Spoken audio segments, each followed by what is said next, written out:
Welcome to this festive Christmas edition of the MindfulNEWS Podcast. As always, I'm your host, Guy, and joining me on this special edition is Nadine Pfeifer, expert and founder of the self-confidence platform, Hopstare.com.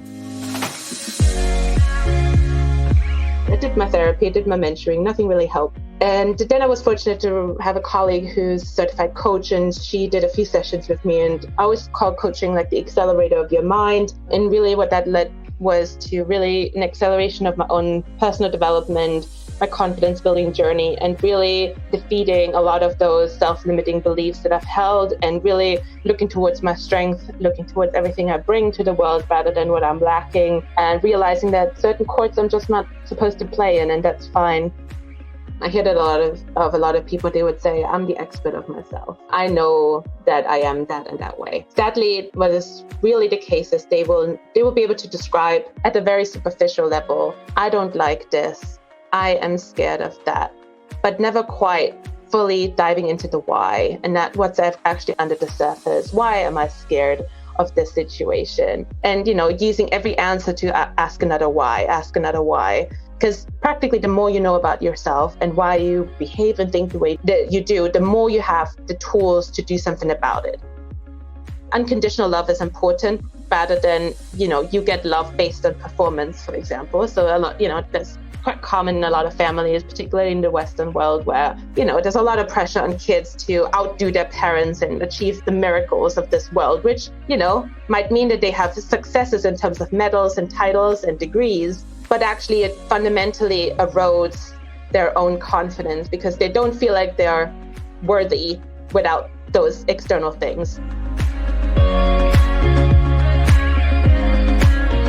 Nadine joins us to talk about the upcoming launch of her amazing self-confidence platform, Hopstare.com. This is currently undergoing user testing and will be out in early 2023. Nadine shares her insights into confidence and why this is such an important subject for her, and why she has a strong drive to help others with this. We talk about the crossovers with mindfulness, Nadine's early years and upbringing in Germany, and how low confidence can affect all areas of your life. Nadine ends on what matters most to her and her outlook for next year. Also visit mindfulnews.uk for all of our podcasts, powerful video clips, and our growing library of free inspiring guided meditations. Thank you so much, Nadine, for doing this. We spoke recently together about your role in helping people develop confidence. I thought it would be a great idea to have a podcast conversation about it.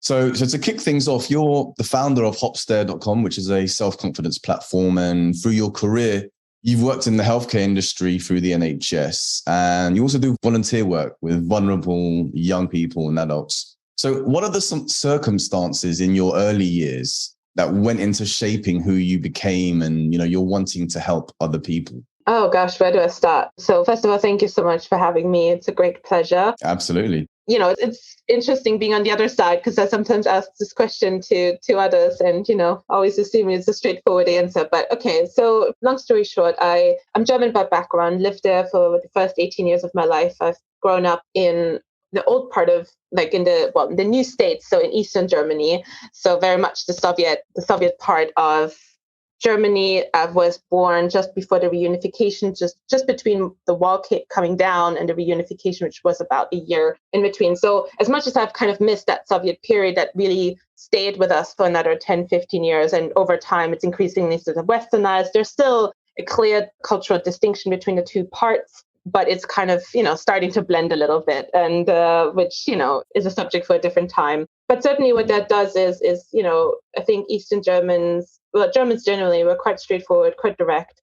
I've grown up on a farm in the rural area. When I was growing up, there was still lots going on. We had the animals, we had, good cohesion within the village, people helping each other out, like sort of what communist socialist culture stipulate as well. So it was really, really nice in that way. And I think it's a brilliant space for a kid to grow up. Certainly I was in the fortunate generation that I was growing up before mobile phones and the internet. And, then obviously at some point around maybe when I was 12 to 16, we would start having the really noisy routers that connect or may not connect and are really expensive and really don't give you very much internet whatsoever. So anyway, what that meant for my childhood was that I grew up running through the cornfield, like being out and about, my parents not necessarily knowing where I was, because there was no such thing as a tracker. And yeah, that was just brilliant to kind of discover the world, I suppose. Fast forward, we've moved around, although in a very small sort of radius around in Eastern Germany. Yeah, and then I went to travel. I don't know how much you want to hear about me, but just really short there. I then traveled, took 2 years out before I started to study at uni, went to Australia, went to Paris, then spent about 4.5 years in Switzerland, did a master's in the UK, and now been in London for about 6 years. And I think helping people was always, ingrained in my blood somehow. I mean, I'm fortunate to have amazing parents who've always been doing the extra 10 miles to help others out and be there for each other. And so in my studies, I've gone into the social sciences, in healthcare, in the NHS. I'm a senior manager. So people, behaviors, why people think the way they do is very much something I'm really, really interested in. And, we'll probably get to it in a moment, but I have my own sort of confidence story and sort of journey, which led me to do what I'm doing now. Yeah. So in that journey, why did you then decide to specialize in confidence? So I had all sorts of issues growing up as a teenager in my early adulthood, and I always attributed it to different things. Growing up with mild depression, anxiety, I have a certain personality, like we all do, but so I put a lot of issues that I had down to my personality and things that were wrong with me, or things I didn't know yet or couldn't do, or was limited in some sort of way. And so it was really until my late 20s. One could argue that I've done quite well, climbed the ladder within my day job quite quickly.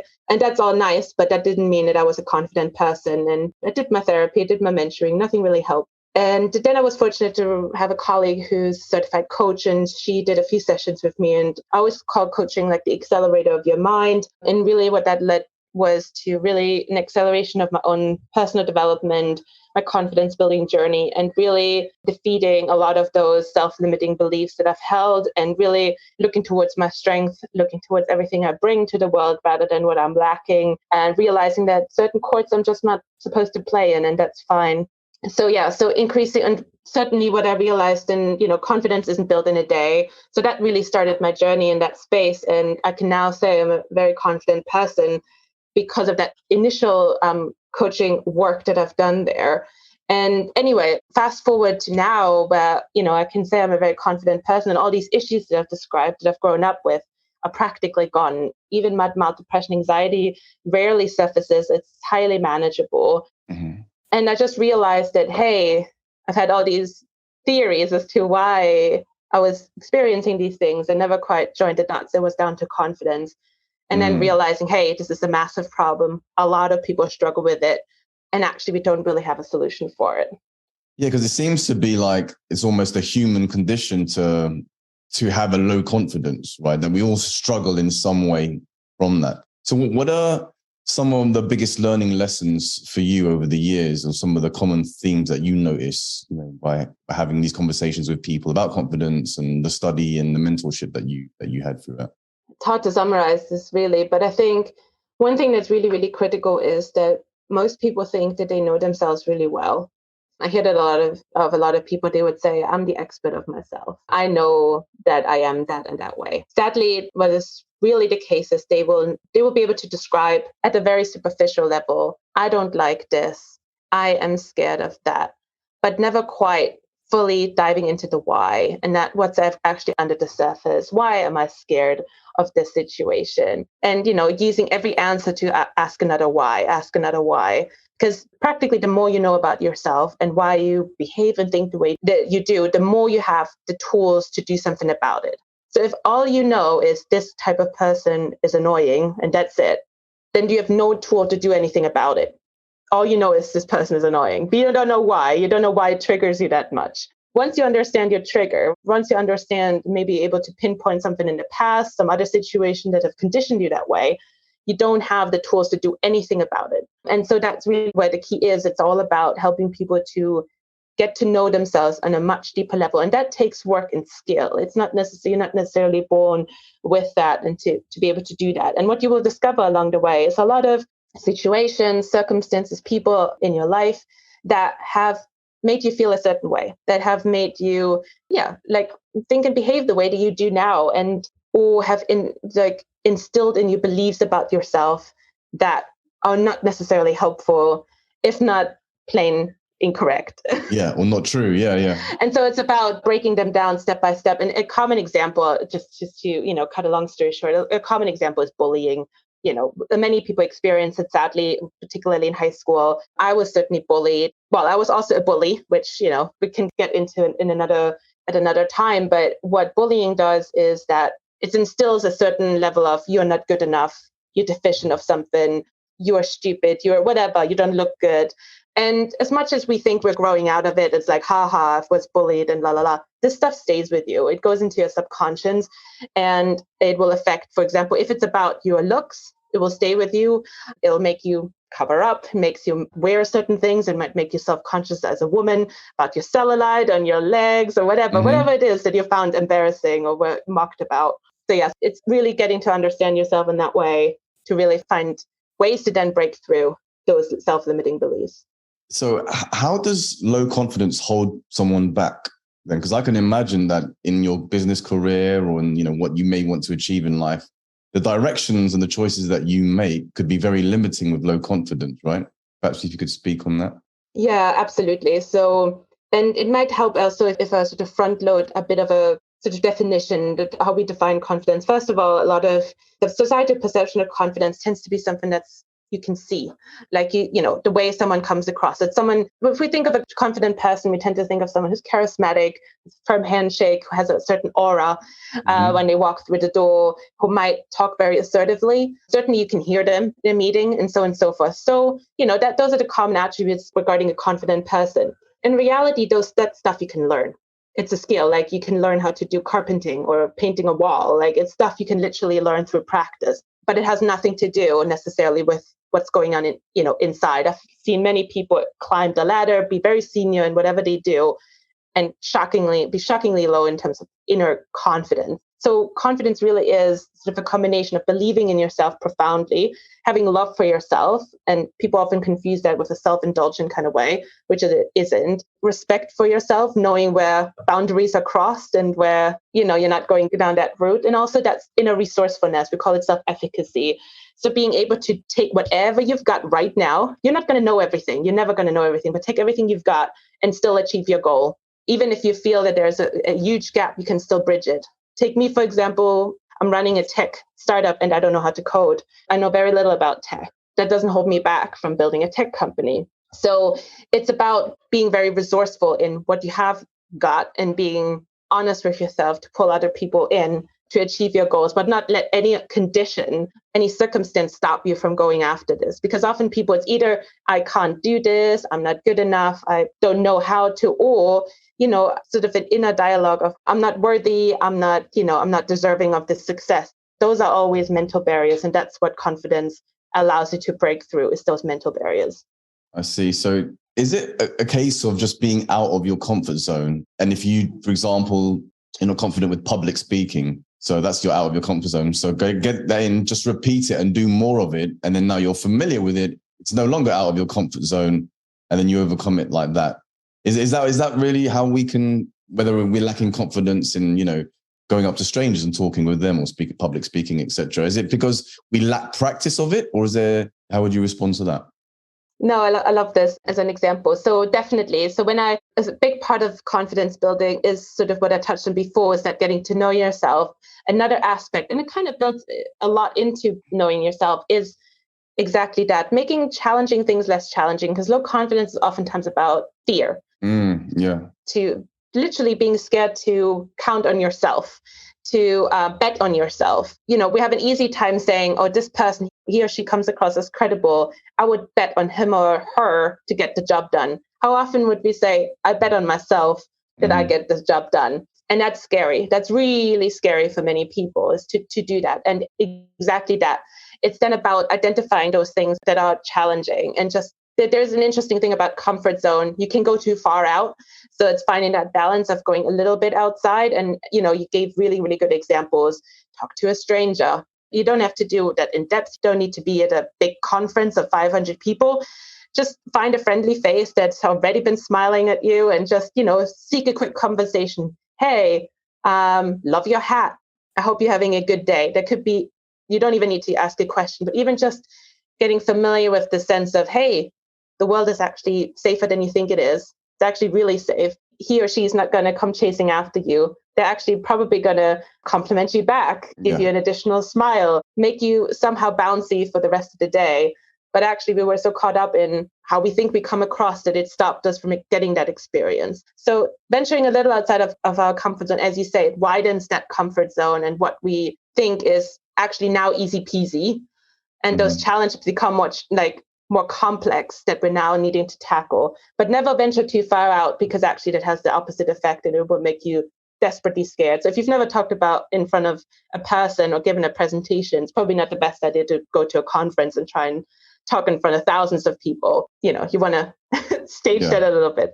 And is there something evolutionary that you ever dig into with some of your clients, perhaps, about, why is it that, as a human species, we have that, and how it actually may be something good and valuable for us to have this fear, in a way is that perhaps protected us at some point, and, that we can, and if we understand that, perhaps frame it in a way, it's actually a good thing, even though it may feel scary and stuff.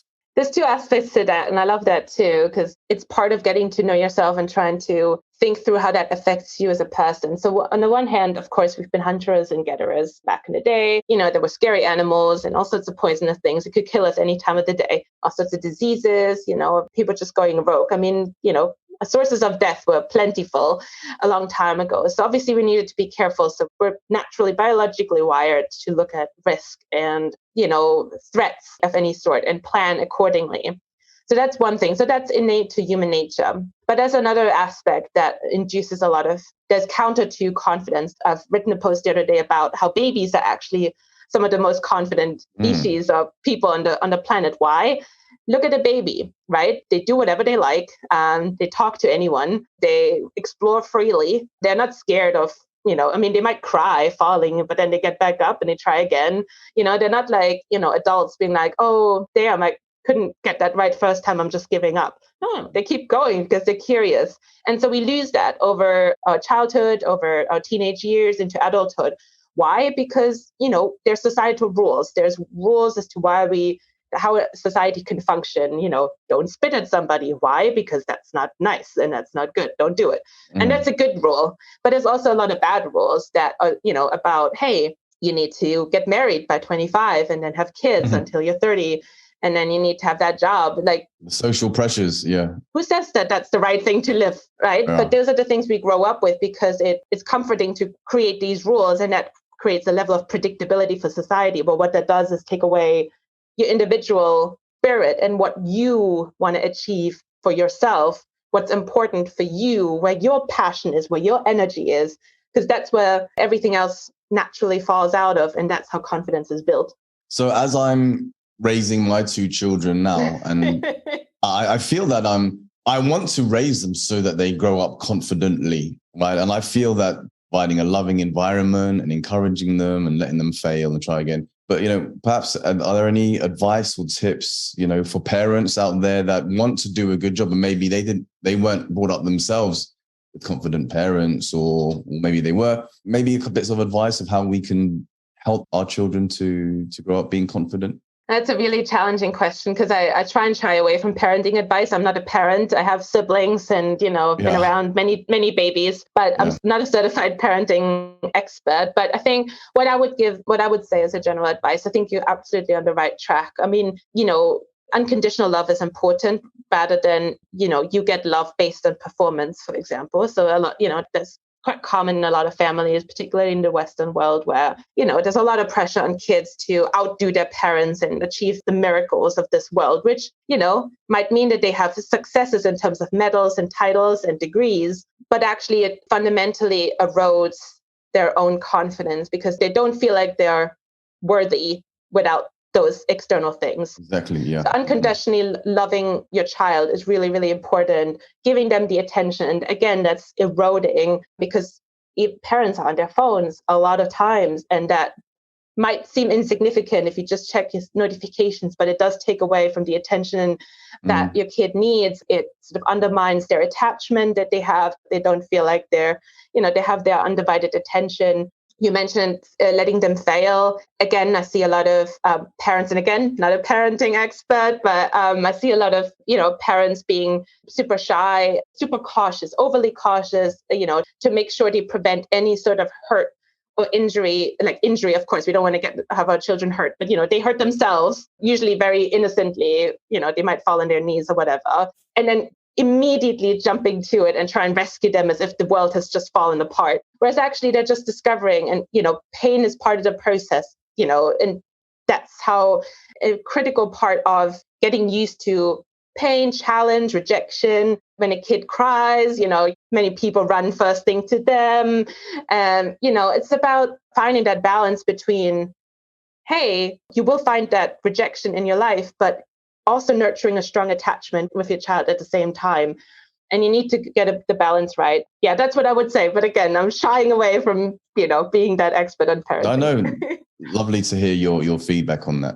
This podcast is sponsored by Be Present Coaching, upskilling business professionals with mindfulness tools. Check out bepresent.uk for more information on corporate courses and guided mind exercises. So talk to me about Hopstede.com. You are the founder, CEO. How did that come about? And, what is it? If you can explain, how's it going? Yeah, definitely. So what it is effectively, it's grown out of that recognition that when I've built my confidence, as I've described, realizing by the end of it, of course, it's an ongoing journey, but having built my confidence to a really good level, realizing that it affects so many people. We've done our own surveys within the company, but even if you look at official stats, it's anywhere between 60% and 90% in young people. 60% general population, 90% of young people, which is really shocking. Pair that against sort of a growing mental health crisis, and you just start to see the connection. And there's a lot of noise in the mental health space. We need more therapy. We need more diagnostics. Let's cure the world's mental ill health. And that's nice. We need therapists, yes, not least because we've let a problem become a problem that probably didn't need to be as big of a problem as it's turned out to be. But what can we do about prevention? And that's what confidence really does. Confidence is a huge protective factor for mental health. So say the world was fully confident, we wouldn't see the levels of mental ill health that we're seeing right now.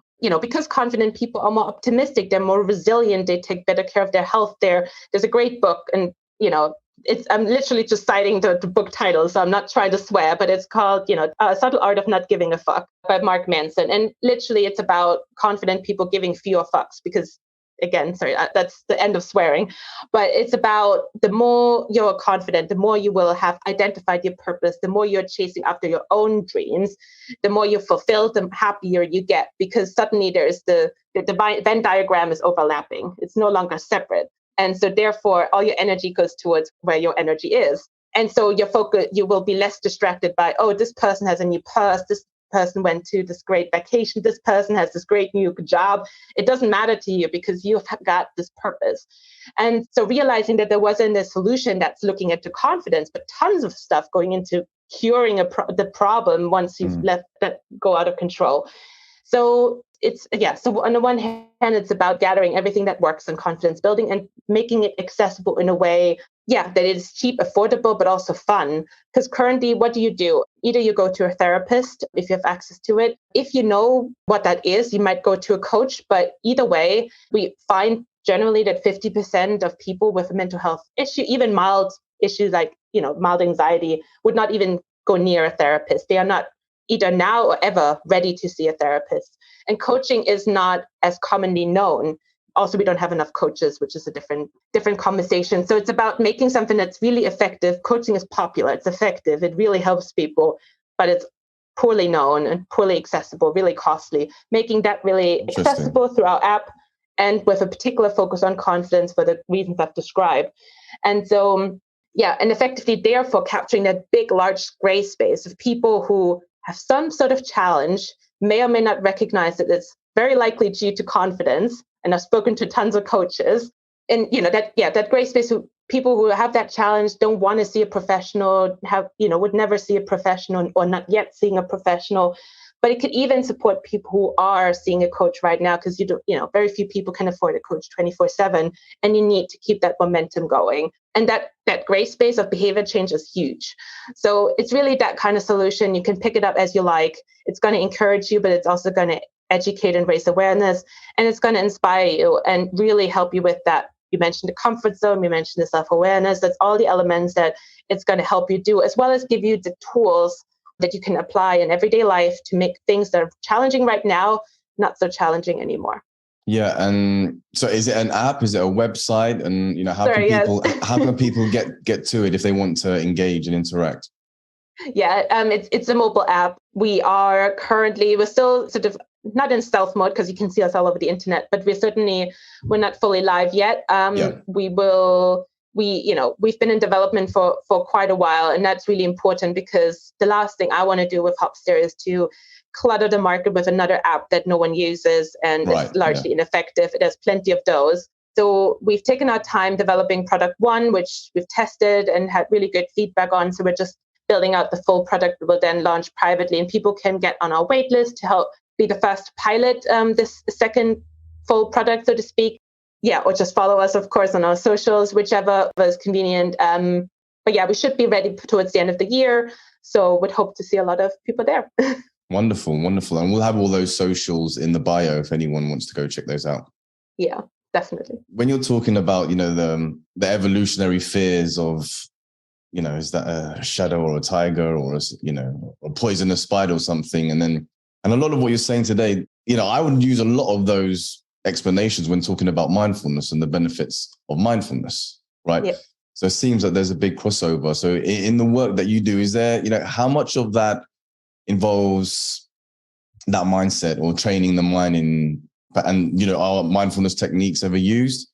Yeah. So mindfulness and training the mind is a huge part of building your confidence, because again, it's all about identify, really understanding yourself and retraining your brain. A lot of it is unlearning and relearning. Right. And so that's all about the mind. And a big factor as well is what tends to give people setbacks is these acute issues or these acute situations where, oh my God, the world seems to just be, in crisis for you right now. Everything is falling apart. You just sit there crying your eyes out over something. And, I do that. Everyone does it. It's fine. That's not an issue. But it's about how do you get yourself out of these situations? Once you're a confident person, these things will still happen. You're still human. You still have emotions and everything, but you'll bounce back. Your bounceability is quick. But if you're low in confidence, these things can feel detrimental. It just can set you back. It's like, oh, everything is lost. I'll never get there. It's because you're not that, far along yet to, be bouncing back. So mindfulness, for example, is an incredible tool. Personally, for confidence building, what is particularly effective in, as we both know, in grounding yourself in the moment, really being present. And what being present means is really to remind yourself of everything you've got going on for yourself. It's really easy to get into that spiral of, oh my God, I'm not good enough. And this person, that person, this job and that job. And, everything seems important. But as soon as you focus yourself, say you're in a park and suddenly you hear the bird, you hear the tree, the leaves, you hear the little river going, whatever it is that is in your vicinity, in your surroundings, you suddenly realize, hey, all this stuff is so far away and I'm actually right here and I'm breathing and I'm experiencing this. And that grounds you in what actually matters. But B, we both know it interrupts that spiral and that negative thinking because the brain can only focus on one thing at a time. And so it becomes this really powerful tool as you practice this to really, whether it's you focus on your breath, whether you listen to the leaves, whatever mindfulness is to you, you're the expert, not me. But I think certainly, from what I understand about it and certainly practicing it myself, it becomes this really powerful tool to snap out of these situations. It becomes one tool in your toolbox, but a really powerful one. Yeah. And so I see you do a lot of video uploading, like short clips where you give advice. I'm following you on your LinkedIn page. Is that something that you enjoy doing? And, is that something that you want to do more of? The more that social media kind of video vlogging style? It's a fantastic question because I think My first video was super awkward. I personally don't use social media. I mean, I go through it sometimes, just check the memes or things like that because I like to be humored. But I don't use it I'm never scroll on Instagram. I don't have a personal Instagram. I've actually only really started doing social media for the company about 6 months ago and grown the following and do all of this. And so I think, the short answer to your question is, yes, I do enjoy it. I think it's really critical. I don't enjoy it because that's me on the video on someone's wall. For me, it's about being true to my values and what we're really wanting to achieve here. And that's about authenticity. It's about making things real. It's making things relatable. And I recognize behavior change is incredibly complex. There will be 95% of the people who are interested in us will not even make themselves known. Why? Because even acknowledging that confidence is something you want to work on is really scary and embarrassing for many people. It shouldn't be, but that's the reality, sadly. So by me posting content that, a variety of things, I mentioned I have a confidence series. So I'm also talking to people about their stories, similar to how you've asked me about mine, and just presenting different materials that aren't meant to say you ought to do this and you ought to think that. Here's a breadth of, experience, of stories, of, things to think about. And at least one of those millions of bits of information from that will stick with just anyone. And that's the point. It's not about, me enjoying that I'm on a video in a public space, but it's about finding different ways to reach people and acknowledging that this is a scary process and it will take time for people to warm up to the idea, to formulate how that can work for them, how they can be better or want to be better. And hopefully it doesn't have to even be through us. I have won if people realize that they can do something about how they're feeling right now. Whether they then feel we have the right solution for them is almost irrelevant. I just want to have made that impact, at least at that level. And so, for that reason, I really enjoy it. So you said you're doing like a mini series where you're interviewing other people around confidence. So is that something that you've published already? Is that out now? Is that available? Is that something you're going to continue to do? Yeah, definitely. It's been amazing. I've talked to some amazing humans, including somebody who's only 25 years old. And given that I'm slightly older, I'm like, I wish I had been so confident as she is now at that age. But yes, I've talked about 10 people, so not quite the volume of, the incredible people and numbers you've had on your podcast. And it didn't start out as a podcast. I'm not even sure how to call it that right now. It's really just to have the conversation with people and learn about their journey, again, with the intention of making confidence relatable, like removing it from its mysterious, vague way of how it tends to be used and make it something that you can grab into. It's like it becomes real. It's not just this theoretical construct. It's something that, actually lives and breathes. And so, yes, definitely will want to continue. I haven't published it yet. It's currently with my editors and making it short and sweet rather than having people that need to go through the whole 45 minutes, 60 minutes. So making it bite-sized for now and potentially publishing the whole thing eventually. But that should start within a week or two. And I'll definitely keep continuing it. Yeah. Well, if you ever want a mindfulness take on that, I'd be happy. Absolutely. I'd be happy to participate. I'm happy to switch roles and do the questioning. Absolutely. So what is success? What does that look like to you? I love that question too, because it's interesting when you talk to investors, 11 out of 10 would want to hear from you that you make them a lot of money in a very short space of time. And that's normal. That's how the economy, that's how investment works. That's how venture capital works. But for me, I wouldn't have one if I can make money. That's not the issue. But making money and actually helping people, it's the helping people that's the important part. And there's no win in making money and not helping people. There's tons of existing things on the web, including the social media that effectively erodes people's confidence. They're making a lot of money. And one could argue that's a great success, but actually to what extent is it a success when it creates so many problems? So success to me is to see people that are growing in their confidence, that are believing in themselves, that build out all these different subcomponents of confidence that I've described, and that on the back of it feel more feel more confident to be themselves, to express who they really are, to chase their unique trajectories and journeys and carve out the life for themselves that they want to live, not society expects them to live. I want to see funky laughs. I want to see different shapes and sizes of bodies. I want to see different ways to dress. I want to see different ways of how leadership looks like. I want that. Not just me, the world deserves that diversity. We need that diversity because the world is colorful. The world isn't black and white or gray and a slightly darker gray. Like we have all sorts of colors, and we want to see them represented. And because that's where society can really make progress, rather than continuing to reward one type of person and one type of style. We ought to see all styles, and we just need to build people's confidence to live that out. Yeah. So on a scale of 1 to 10, how would you rate your happiness? Oh, 10, absolutely. I'm a very happy person. Yeah, and the reason why I wouldn't ask that if I didn't think it was something high, because I didn't want to have to put you on the spot. But I think just looking at, the idea of Maslow's hierarchy of needs and how, obviously if you don't have shelter and food, then that's going to be an issue and that's going to be the main thing. But as you make your way up and, the sense of, purpose and contributing to your community and, to helping others, the sense of, that kind of sense of, beyond yourself and contributing out wider gets more important, the more of the basic stuff that you get. So 10 out of 10, very good to hear that.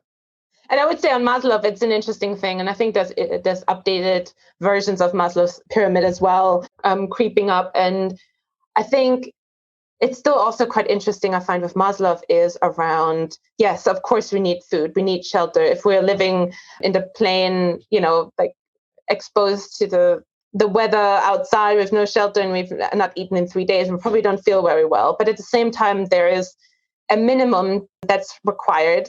And above and beyond, it's the same with money.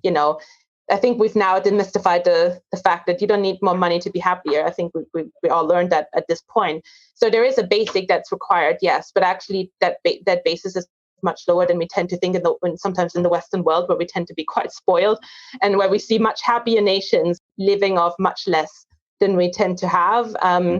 So there's also that realization that we've pigeonholed ourselves a little bit in certain parts of the world into a very individualistically driven society, but I don't want to go down that because that's a big rabbit hole. But just to say, I think we've lost a bit that sense of community and helping each other out, and therefore venturing out and being exposed to all sorts of people, all of which can contribute to our confidence. And by focusing so much on ourselves, we tend to get into a space that's actually quite counterproductive for confidence building. But sorry, that was a bit, a rabbit hole that we probably didn't want to go down. No, absolutely. So what matters most to you? In terms of, in my values, for example? Yeah, I'll leave it open for you to address it how you want. But given your experience, your life, your German upbringing and what you've achieved and where you aim to go, what matters most to you? I mean, I think probably unsurprisingly, what matters to me is making an impact and making people better. Not in a, I know what good looks like, but rather whatever good looks like for you, I want to support you in getting that out of you. I want to make society better. I want to make people happier and fulfilled. And that's why building this business it's very hard work, but it doesn't feel like it. And I know that's very corny, and there tends to be these sayings, if you do what you love, you never work a day in your life. But I can hands down say that's, I'm luckily in that space. So yeah, making an impact, helping people, helping them be the best versions of themselves. But also, of course, being German is about efficiency. So I'm not one that reinvents the wheel. I take what great things there already are and use that to create something new rather than, anyway, I'm not going to go too much into public sector working, but there is a lot of inefficiency there, which thankfully I don't need to worry about in the startup world, because you can't afford that sort of inefficiency. Yeah. So it is about, sometimes and often it is the quick and dirty, and you'll substantiate it later on. But initially it's about failing fast, failing forward, not waste too much time in your head or in spreadsheets, and just getting it done. I am a doer, and I do get motivated myself by getting things done and not delivering for the heck of it, but adding value. And so, so that's really what inspires me. It's it's that. And yeah, that's what matters to me, I think. Beautifully said. So can you just quickly remind our listeners one more time, get in touch? And you mentioned earlier, on your socials, what are they? And, how can people get in touch? So we are represented on all sorts of social media, but the most active ones are certainly our LinkedIn, my personal profile, which we can share, our company profile, a website. On the website, you can also register to our waitlist if you like.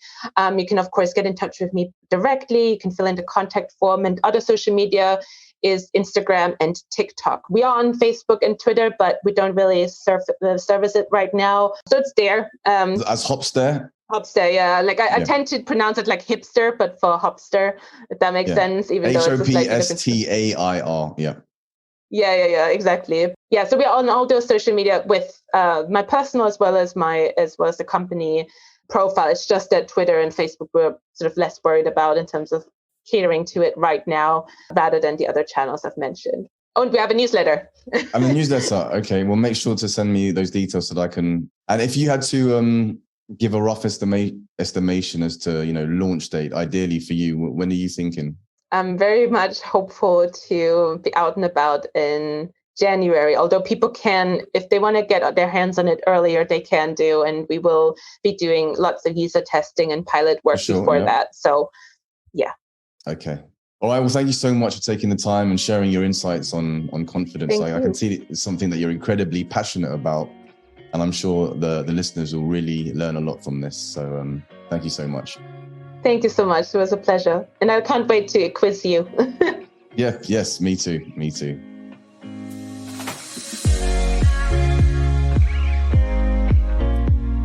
Thanks for making it this far and showing your support and love to the podcast. A big thanks again to Be Present Coaching for their support. Find out more about their masterclass mindfulness courses and free guided meditations at bepresent.uk. bepresent.uk. I'm your host, Guy, and this is the MindfulNEWS Podcast. If you've taken away something from today's episode, please go ahead and share the link with a friend. Until next week.